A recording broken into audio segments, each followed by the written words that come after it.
ये मौजूद है गुमला के नागफनी से कोयल नदी के किनारे पे और यहाँ पर पहला अर्घ संपन्न हुआ है और भगवान भास्कर को लोगों ने अर्घ दिया है। यहाँ कहा जाता है जो स्थलगामी जो सूर्य भगवान भास्कर होते हैं उनको अर्घ दिया जाता है और अर्घ देने के दौरान जो यहाँ पर छठा देखने को मिली वो काफ़ी अद्भुत छठा थी और निश्चित रूप से कहा जा सकता है कि छठ को लेकर लोगों में अपार आस्था और विश्वास देखने शांति कामना कर रहा है। और छठ घाटों पर जिस तरह से लोगों की भीड़ पहुंची और जिस तरह से लोगों ने भगवान भास्कर को अर्घ दिया है, पहला अर्घ अभी संपन्न हुआ है और इस अर्घ देने के दौरान पूरे परिवार के साथ लोग मौजूद थे। सबसे पहले जो छठ व्रती थी वो उन्होंने पहले नदी में जाकर पहले कुछ देर तक उसमें स्नान करने के बाद भगवान भास्कर का ध्यान किया और ध्यान करने के बाद जो विधि विधान से तरीका होता है उसके बाद ये लोगों ने अर्घ दिया है। और स्पष्ट कहा जा सकता है कि छठ पर्व को लेकर लोग आस्था और विश्वास लगातार बढ़ती जा रही है। एक समय था कि जब गुमला जैसे आदिवासी इलाके में कुछ परिवार ही छठ अर्घ करते थे, लेकिन अब ये संख्या धीरे धीरे बढ़ती जा रही है। हजारों नहीं लाखों में लोग पार्टिसिपेट कर रहे हैं। जो लोग छठ करते हैं वो तो भाग लेते ही हैं, जो लोग छठ नहीं करते वो भी घाटों पर पहुंच के कहीं ना कहीं छठी मैया को अर्घ देने के दौरान जल और पानी अर्पित करते हैं। तो ऐसे में स्पष्ट कहा जा सकता है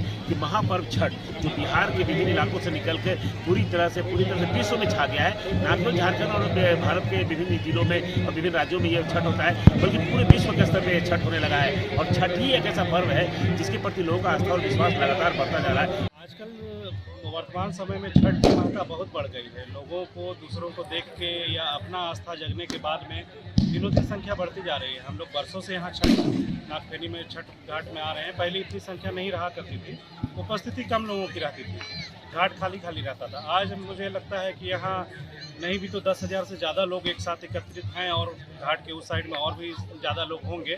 संख्या मैं नहीं जानता हूँ कितनी होंगे, मगर ये स्पष्ट है कि लोगों में आस्था बढ़ गया है और घर घर में होने लग गया है छठ।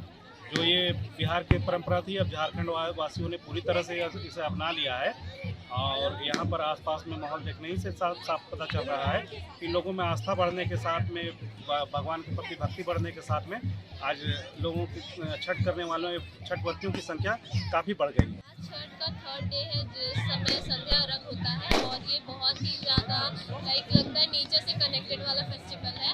और अभी हम लोग अर्घ दे दिया है शाम का, बहुत ज़्यादा पॉजिटिव वाइब्स आता है। ये जो 4 डेज़ का फेस्टिवल है उसमें और ये हम लोग के कल्चर से रिलेटेड है, स्पेशली जो बिहार का कल्चर है उससे रिलेटेड है। और ये जो हम लोग का जो कल्चर है वो बस इंडिया में ही सेलिब्रेट नहीं होता, जो इंडियंस बाहर आउटसाइड भी रहते हैं वो भी सेलिब्रेट करते हैं। तो बहुत ही ज़्यादा पॉजिटिव वाइब्स आता है ये 4 डेज़ में। छठ का महापर्व बहुत अच्छी तरह से यहाँ पे सेलिब्रेट होता है। हम लोग बाहर पढ़ते हैं पर फिर भी जब भी छठ आता है तो हम लोग बहुत ज़्यादा एक्साइटेड होकर घर आते हैं ताकि यहाँ पे हम लोग छठ सेलिब्रेट कर पाए। इतनी अच्छी तरह से छठ होता है कि हम लोग खुद ही में बहुत ज़्यादा ही प्रिविलेज महसूस करते हैं उस चीज़ को एक्सपीरियंस करना।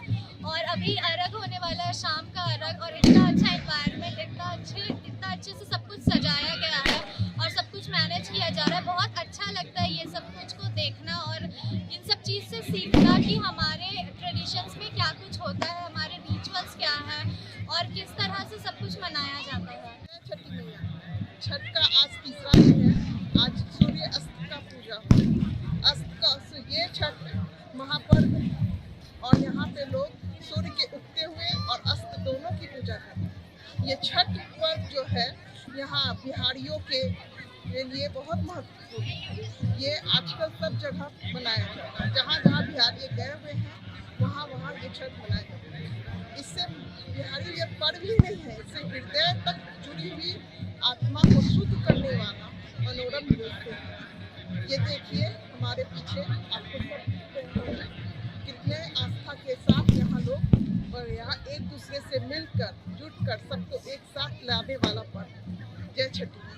और जिस तरह से आपने सुना, लोगों से हमने बात किया, हर कोई अलग अलग मनोकामना लेकर छठी मैया का पूजा करता है और लोगों का यह स्पष्ट मान्यता है कि यही वो पर्व है जिसमें साक्षात भगवान सूर्य, जिसको भगवान के रूप में पूजा जाता है, वो साक्षात दर्शन होते हैं और लोग जो मनोकामना मांगते हैं वो मनोकामना पूरी होती है। और इस छठ के दौरान लोगों में विशेष रूप से उत्साह देखने को मिला, विशेष खुशी देखने को मिली और हर कोई कहीं ना कहीं छठी मैया से आशीर्वाद लेता हुआ दिख रहा था। सबसे बड़ी बात यह है कि इस पर्व में हर कोई का पार्टिसिपेशन होता है।